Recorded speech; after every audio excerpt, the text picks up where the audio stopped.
నాని, మా అన్న మేమున్న ఇల్లు అమ్మేస్తున్నాడంట. నేను వెళ్ళి నా వాట తీసుకొని వస్తా.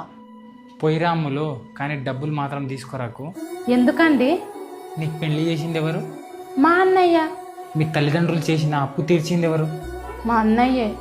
దాదాపుగా 15 ఏళ్ల నుంచి మీ అమ్మ నాన్నను చూసుకుంటుంది ఎవరు? మా అన్నయ్యే. ఇప్పుడు ఏమంటున్నారు మీరు? నాకు ఆస్తిలో భాగం లేదంటున్నారా? నేను అలా అనట్లేదు అమ్ములు. నీకు ఆ ఆస్తులో ఎంతైతే హక్కు ఉందో మీ తల్లిదండ్రులు చేసిన అప్పుల్లో కూడా అంతే హక్కు ఉంటుంది. మీ ఆడపిల్లలు ఆస్తుల్లో భాగం తీసుకుంటారు కదా, అయితే అప్పుల్లో కూడా భాగం తీసుకోండి. మీ అన్నయ్యకి ఎంత కష్టం వస్తే ఆ ఇల్లు అమ్ముతున్నాడో. కష్టాల్లో ఉన్న వాళ్ళకి అండగా ఉండడం బంధుత్వం, కానీ కష్టాల్లో ఉన్న వాళ్ళకి కష్టపెట్టడం బంధుత్వం కాదమ్ములు. ఒకసారి నువ్వే ఆలోచించు. అపార్థం చేసుకున్నా నాని. నేను వెళ్ళి ఉత్త సంతకం చేసి వస్తా.